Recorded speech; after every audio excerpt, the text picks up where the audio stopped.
This video is about the carbon cycle, or how carbon moves through the environment.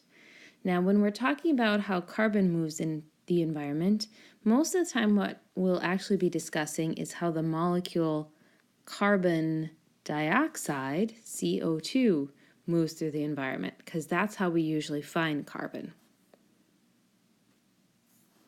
So, the first thing we want to take a look at is all these areas that are written in blue. These are called our carbon sinks. In other words, these are the places where carbon is stored. Again, a lot of times we find carbon in the form of carbon dioxide, for example, in the atmosphere, the CO2 gas. But in some of these carbon sinks, it's found in other forms. For example, fossil fuels are things like gas, oil, and coal. So the carbon is in the gas, the oil, and the coal in fossil fuels. So carbon can be in different forms. It just happens to move as a gas most often.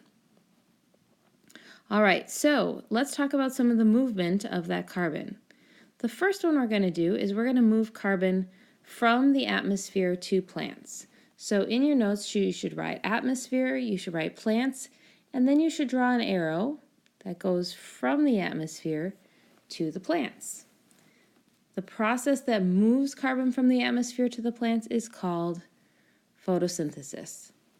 Okay, what photosynthesis does is it actually makes sugar for the plants. So it takes the carbon dioxide out of the atmosphere, makes it into sugar, and that sugar is then what's used to build the plant, to make the plant bigger, to make it grow. However, plants also release carbon dioxide into the atmosphere. The process they use to do that is called cellular respiration. So cellular respiration releases CO2 in the atmosphere. Well, what does cellular respiration do? It makes energy. So by making energy, the plants are actually giving off CO2 as a waste product. So they have this cycle that goes back and forth, on and on, to actually take the carbon out of the atmosphere and then return it back to the atmosphere. So they have their own little loop of carbon dioxide going back and forth. Okay? Those are our plants.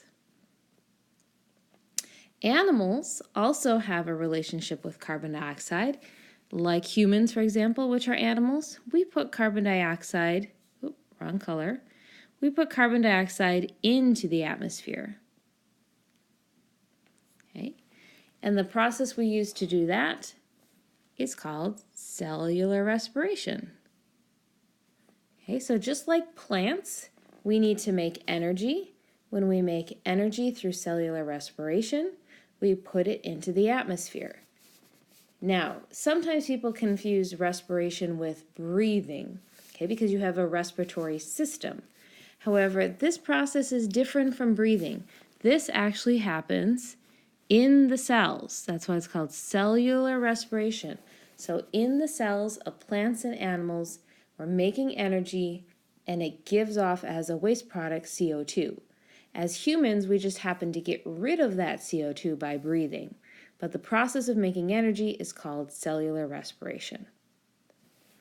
Now, when plants and animals die, they get broken down by small microscopic organisms such as bacteria and fungi. Fungi are like molds and mushrooms. And those bacteria and fungi are also getting energy from the dead plants and animals, in the process going through cellular respiration to release the CO2. So they're releasing CO2 into the atmosphere. That process of them breaking down the dead plants and animals, going through cellular respiration to release the CO2, is called decomposition. So decomposition is another process that puts CO2 into the air. Moving along to oceans. Oceans can actually soak up carbon dioxide out of the air. So we're going to draw an arrow showing the CO2 going into the oceans. But they can also make the opposite happen as well. They can release CO2 back into the atmosphere. So just like the plants had arrows going to and from them with the CO2 movement, the oceans also have arrows going to and from the oceans. The process that moves the carbon dioxide to the oceans or from the oceans related to the atmosphere is called diffusion. Okay, so diffusion is just the mixing of the water with the CO2, either releasing it into the atmosphere or soaking it into the water. Okay, our final blue carbon sink is fossil fuels. When we burn fossil fuels, such as gas or oil, you are actually putting CO2 into the atmosphere. That's why we say cars add carbon dioxide to the air, because they are burning gasoline. Another name for burning fossil fuels is called combustion. So the combustion of gas or coal or oil will release CO2 into the environment. Okay, so now that we've talked through all of the carbon sinks, let's take a look at the balance of how carbon is used and how carbon is released. I'm going to highlight in yellow all the processes that release CO2 into the atmosphere. So we've got combustion, diffusion, decomposition, and cellular respiration by plants and animals. So all of those arrows in yellow represent CO2 going into the atmosphere. In green, I'm going to highlight the two arrows that represent CO2 leaving the atmosphere. The oceans can absorb CO2 through diffusion, and photosynthesis can remove CO2 into plants.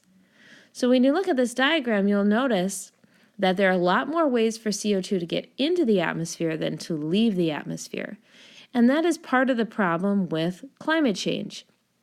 Because we're putting so much extra CO2 into the atmosphere, and photosynthesis and diffusion into the oceans can't keep up with taking it out, we're seeing an increased greenhouse effect on our planet. So, just a reminder of how to finish up your notes. Take a look at them again and make sure you have a heading and a date for this set of notes, that you've drawn this entire cycle, that you've noted where the inputs and the outputs are into and out of the sinks, and that you've also highlighted the arrows that take CO2 out of the atmosphere and those that put it into the atmosphere.